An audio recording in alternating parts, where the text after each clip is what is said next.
Hey, what's up Aquamigos, and if you're new here, my name's Tobias, and in today's video, we're going to continue with the koi pond build. If you saw my last update, we actually finished installing the settlement tank, and actually just a couple weeks ago, I was talking to Cedric from Vertigo 117, and he was kind of talking about how there is a slight possibility that in the future, the foundation that I made for the settlement tank may shift and cause leaks in my pipework. And kind of a solution that he recommended to me was to kind of anchor the foundation of the settlement tank to the actual pond itself. So yesterday I actually came out here and I did some digging. I'll go ahead and roll that footage for you guys right now. And this is kind of what we're looking at here. And whether this is going to be effective or not, I can't say I'm 100% sure. I honestly don't know. But I figured just for a little bit of extra work, and it's not going to be very expensive to do, I might as well make an attempt at anchoring that foundation to the footing of the retaining wall. So basically what I did is I dug out the dirt right here,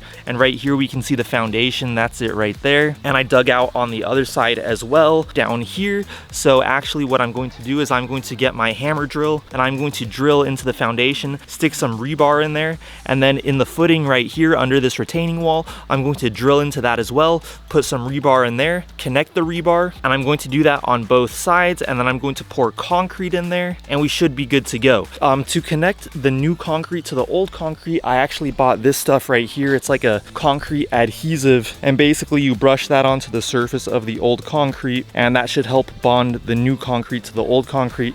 So I'm going to do that. Of course, I do still need to get in here and clean it up a bit before I do that, but I went out to Lowe's this morning. I bought that adhesive, I bought some wire, I bought 6 bags of concrete. I'm estimating I'm going to need probably about like 3, and then I'll have some concrete left over for when I do the foundation for the next step of filtration, which will be kind of more of a mechanical filter chamber, which is right here, and that's going to house the pond pump. And look at that, the sun just came out. So yeah guys, let's go ahead and get started, and I should be able to finish this today.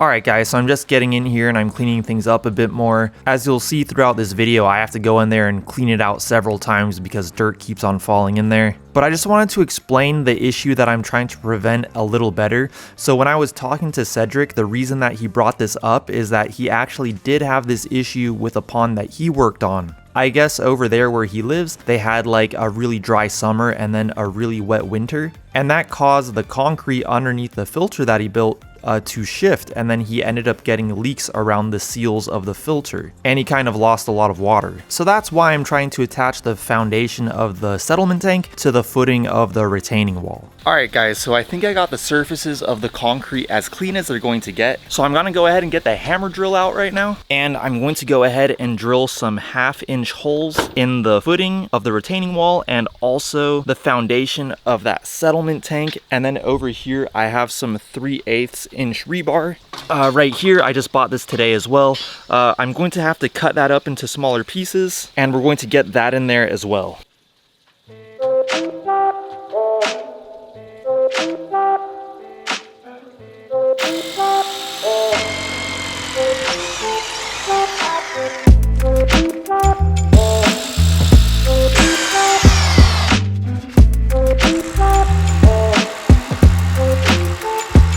One thing that you'll probably notice here is that the footing of my retaining wall, it doesn't come down vertically on the outside of the pond. It actually kind of goes in at kind of an angle, and this is not something that I did intentionally. When I was actually pouring the concrete for the footing of the retaining wall, I only had the forms on the inside of the pond, and on the outside of the pond, I did not have forms. Looking back, I think I probably should have put forms on the outside.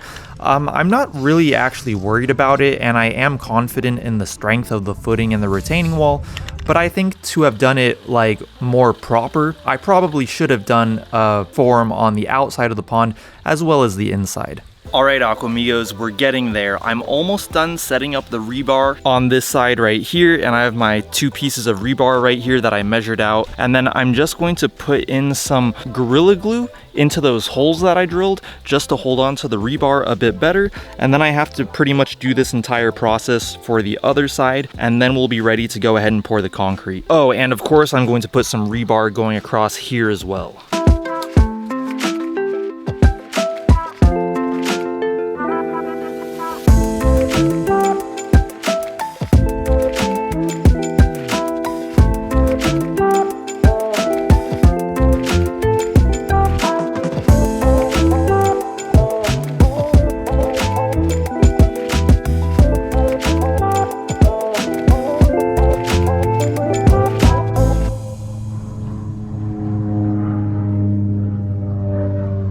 Alright, Aquamigos, we finished the rebar on one side. Now I just need to do the other side real quick, and then we can go ahead and put in that last piece of rebar and then finally pour the concrete.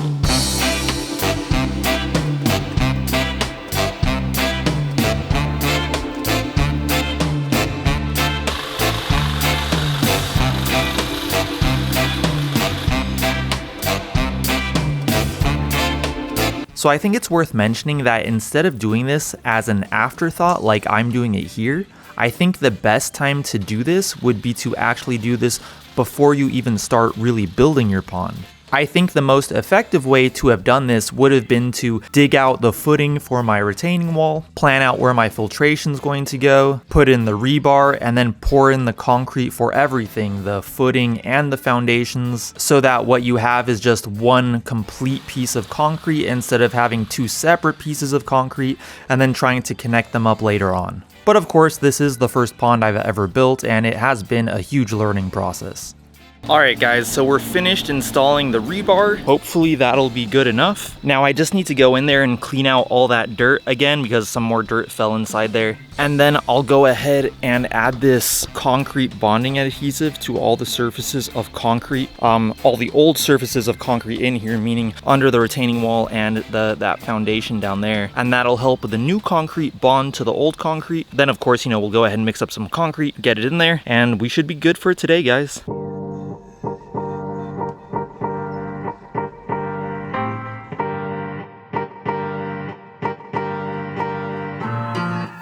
Okay guys, so as you can see, I'm actually mixing up the concrete before I add that concrete adhesive. The instructions actually do say on the bottle to add the adhesive right before you add the new concrete.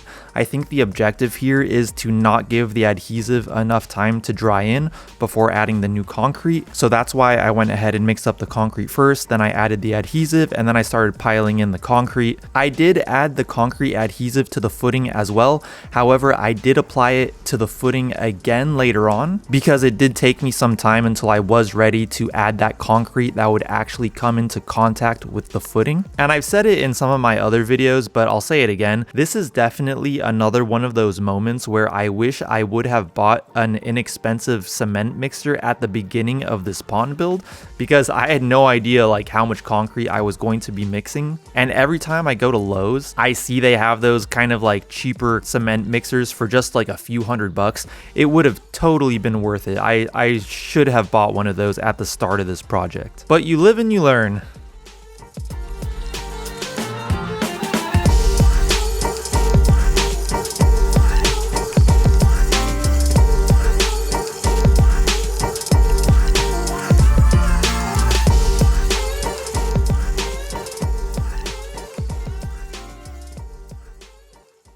Alright, Aquamigos, there we go. We just finished anchoring the settlement tank to the pond. Now, am I 100% sure that this will be effective? No, I honestly don't know. Am I 100% sure that this was necessary? No, I'm not sure about that either. But I figured it wouldn't hurt, and it only took like one day of work to finish, and it also wasn't very expensive to do. But let me go ahead and give you one final 360 view of what we did.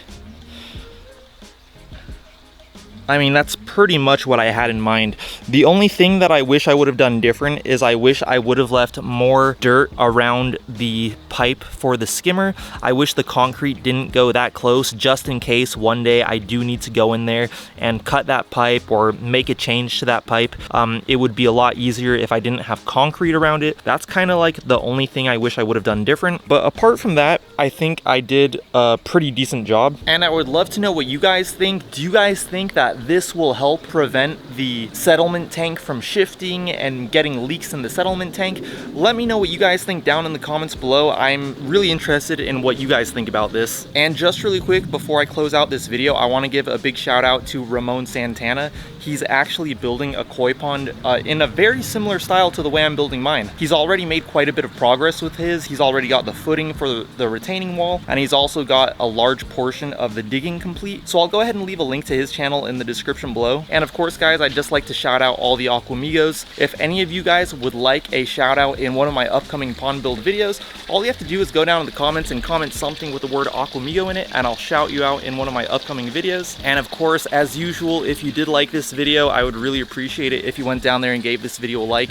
If you would like to see more pond build videos by me in the future, make sure to hit that subscribe button and also that bell notifications button.